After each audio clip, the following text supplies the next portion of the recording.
Hello guys, welcome back to our channel. இன்றைக்கி நம்ம என்ன பார்க்க போகிறோம் அப்படின்னு பார்த்தீங்கன்னா, இந்திய பொருளாதாரம் 11th நியூ புக்கில் இருக்கக்கூடிய இந்திய பொருளாதாரம் பாடம் தான் நம்ம பார்க்க போகிறோம். சரிங்களா? இது உங்களுக்கு ரொம்ப டெப்த்தாக போகும். பட் என்னால் முடிஞ்ச அளவுக்கு நான் ஷார்ட் நோட்ஸ் எடுத்துகிட்டு வந்திருக்கேன். உங்களுக்கு பிடிச்ச மாதிரி நீங்கள் இந்த வீடியோ கேட்டுட்டு உங்களுக்கு பிடிச்ச மாதிரி நீங்கள் என்ன செஞ்சுக்கோங்க, நோட்ஸ் எடுத்துக்கோங்க. இல்லை இந்த நோட்ஸ் தான் வேணும் அப்படின்னு நீங்கள் கேட்டிங்க அப்படின்னா எனக்கு கமெண்ட் பண்ணுங்கள். நான் உங்களுக்கு இந்த வீடியோவை பின் பண்ணி விடுறேன். சரிங்களா? சரி, ஓகே, லெசனுக்குள்ளே போகலாமா? இந்திய பொருளாதாரம் அப்படிங்கிறது இலக்கு முறை டிஜிட்டல் பொருளாதாரத்தில் இந்தியா ஒரு உலகளாவிய போட்டியாளர் ஆகும். இந்த மாதிரியான கருத்தை சொன்னவர் யார் அப்படின்னு பார்த்தீங்கன்னா, கூகுள் சிஇஓ சுந்தர் பிச்சை. இது ரொம்ப முக்கியமான ஒரு பாயிண்ட். சரிங்களா? இதை நோட் பண்ணிக்கோங்க. ஸோ இதை கொஸ்டின் கேட்பாங்க, டிஜிட்டல் முறை பொருளாதாரத்தில் இந்தியா ஒரு உலகளாவிய போட்டியாளர் அப்படின்னு சொன்ன கருத்தை சொன்னவர் யார் அப்படின்னு கேட்பாங்க. அப்போ யாருன்னு சொல்வீங்க? Google CEO Sundar Pichai.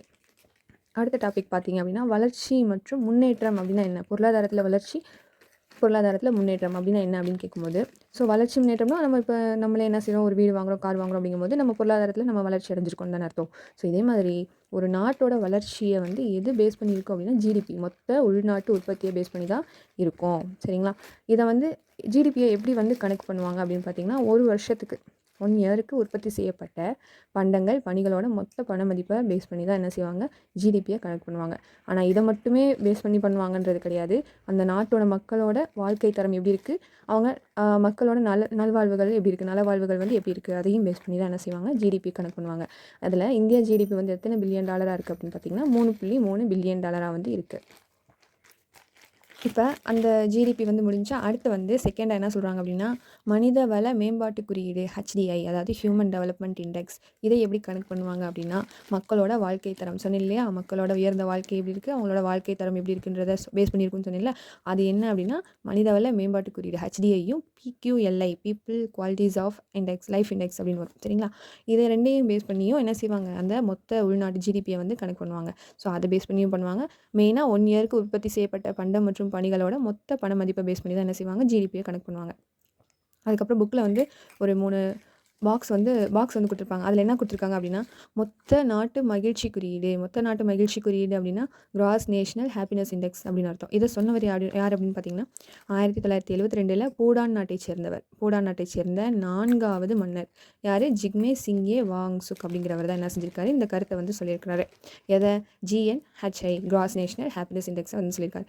இதுக்குள்ளே என்னென்னலாம் இருக்கும் அப்படின்னு பார்த்தீங்கன்னா, நிலைத்த முன்னேற்றம். சரியா? இந்த குறியீடு எதை பேஸ் பண்ணியிருக்கோம், நிலைத்த முன்னேற்றம், சுற்றுச்சூழல் பாதுகாப்பு, கலாச்சார மேம்பாடு, சிறந்த நிர்வாகம்.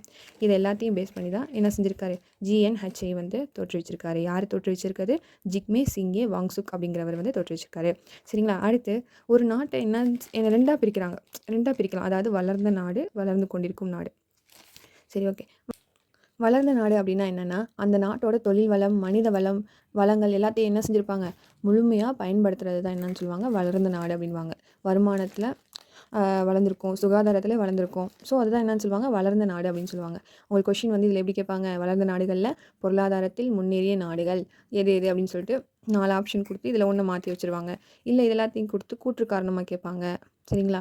ஸோ இதை நல்லா பார்த்துக்கோங்க, இது ரொம்ப இம்பார்ட்டன்ட். பொருளாதாரத்தில் முன்னேறிய நாடுகள், வளர்ந்த நாடுகளுக்கு எக்ஸாம்பிள் என்ன அப்படின்னு கேட்பாங்க.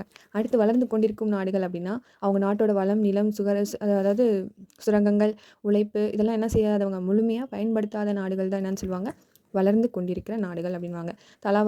குறைந்த தலா வருமானம் கொண்ட நாடுகளை வளர்ந்து கொண்டிருக்கும் நாடுகள் என்கிறோம். அதாவது ரொம்ப குறைவாக தலா வருமானம் வச்சுருக்க நாடு தான் என்னன்னு சொல்லுவாங்க, வளர்ந்து கொண்டிருக்க நாடுகள் அப்படின்வாங்க. நம்ம இந்தியா இதில் வளர்ந்து கொண்டிருக்க நாடுகளில் தான் வரும். சரியா? Africa, Bangladesh, Myanmar, Pakistan, Indonesia இதெல்லாம் என்னது, முன்னேற்றம் அடையாத பின்தங்கிய 3ஆம் உலக நாடுகள் அப்படின்னு சொல்லுவாங்க. இது கொஷின், இது இம்பார்ட்டன்ட். சரிங்களா? ஸோ வளர்ந்து கொண்டிருக்க நாடுகள் எது எதுன்னு கேட்பாங்க. இல்லை முன்னேற்றம் அடையாத பின்தங்கிய 3ஆம் உலக நாடுகள் எதுன்னு கேட்பாங்க. ஸோ இது இம்பார்ட்டன்ட். அடுத்து தலா வருமானம் அப்படின்னா என்ன, மொத்த வருமானத்தையும் அந்த நாட்டோட மொத்த மக்கள் தொகையும் என்ன செய்கிறது, டிவைட் பண்ணும்போது கிடைக்கிறது தான் அது தலா வருமானம் அப்படிங்கிறாங்க. இந்திய பொருளாதாரத்தில் இந்தியா எத்தனாவது இடத்துல இருக்குது, 7வது இடத்துல இருக்குது. ஃபஸ்ட்டு அமெரிக்கா, அடுத்து சீனா, ஜப்பான், அடுத்து ஜெர்மன், இங்கிலாந்து, ஃப்ரான்ஸ், அடுத்தபடியாக தான் என்ன இருக்குது, இந்தியா 7வது இடத்துல இருக்குது அப்படிங்கிறாங்க.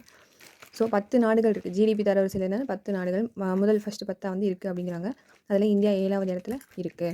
ஸோ நாடுகளின் பொருளாதார தரவரிசையில் இந்தியா எத்தனாவது இடத்துல இருக்குது, 7வது இடத்துல இருக்குது. பொருளாதார வளர்ச்சி சதவீதத்தில் இந்தியா எத்தனாவதுனா 7% சதவீதத்தில் இருக்குது அப்படிங்கிறாங்க. முன்னேறிய நாடுகளோட இயல்பு எப்படி எப்படி இருக்கும் அப்படின்றாங்க. சரியா, முன்னேறிய நாடுகள்னால் எப்படி எப்படி இருக்கும், அந்த நாட்டோட ஜிடிபி எப்படி இருக்கும், உயர்ந்த நாட்டு வருமானம், நாட்டோட வருமானம் உயர்ந்த இருக்கும், தனிநபர் வருமானம் அதே மாதிரி உயர்ந்த அளவில் இருக்கும், அவங்களோட வாழ்க்கை தரம், உணவு, உடை, இருப்பிடம் அதெல்லாம் ஆரோக்கியமாக இருக்கும், முழு வேலைவாய்ப்பு, அவங்க தகுதிக்கேற்ற எல்லா வேலையும் அவங்க படிப்புக்கேற்ற வேலைகள் வந்து எல்லாருக்குமே கிடைக்கும், அதுதான் முழு வேலைவாய்ப்பு. தொழில்துறையின் ஆதிக்கம், ஐடி, ஆட்டோமொபைல்ஸ்லாம் என்ன செய்கிறது, வளர்ச்சி அடைஞ்சிருக்கும். உயர் தொழில்நுட்பம், அதாவது டெக்னாலஜி எல்லாத்துலேயுமே உயர்ந்து இருக்கும். தொழில் செறிவு அப்படின்னு பார்த்தோம் அப்படின்னா, செறிவுனா வளங்கள் நிறைந்து, சரியா, வளங்கள் நிறைஞ்சு இருக்கக்கூடிய வேலைவாய்ப்பு, அதை உற்பத்தியெல்லாம் நிறைஞ்சிருக்கும், அதுதான் என்னது தொழில் செறிவு அப்படிங்கிறாங்க.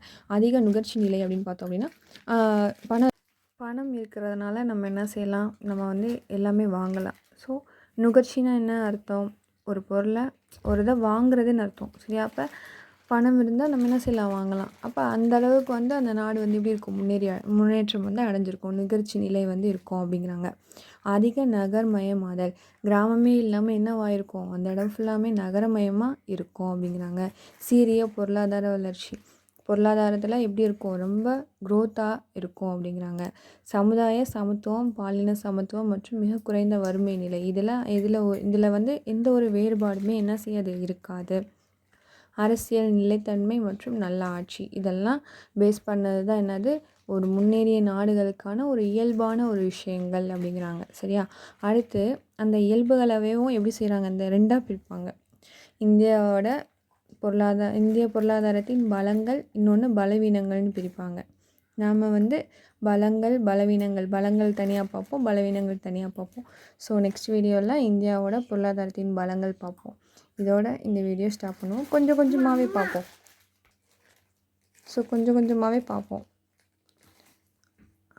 அப்போ தான் உங்களுக்கு இந்த பாடம் வந்து ஈஸியாக வந்து புரியும். நான் நடத்தின அளவு நீங்கள் வந்து காது கொடுத்து கேட்டுட்டு நீங்கள் புக்கை எடுத்து ரீட் பண்ணிங்க அப்படின்னா உங்களுக்கு ஈஸியாகவே மைண்டில் ஏறிடும். நீங்கள் திரும்ப உட்காந்து படிக்கணுன்ற அவசியமே இருக்காது, சரிங்களா. சரி, ஓகே, நெக்ஸ்ட் வீடியோவில் பார்ப்போம். தேங்க்யூ. ஏதாவது டவுட் இருந்தால் கமெண்ட் பண்ணுங்கள்.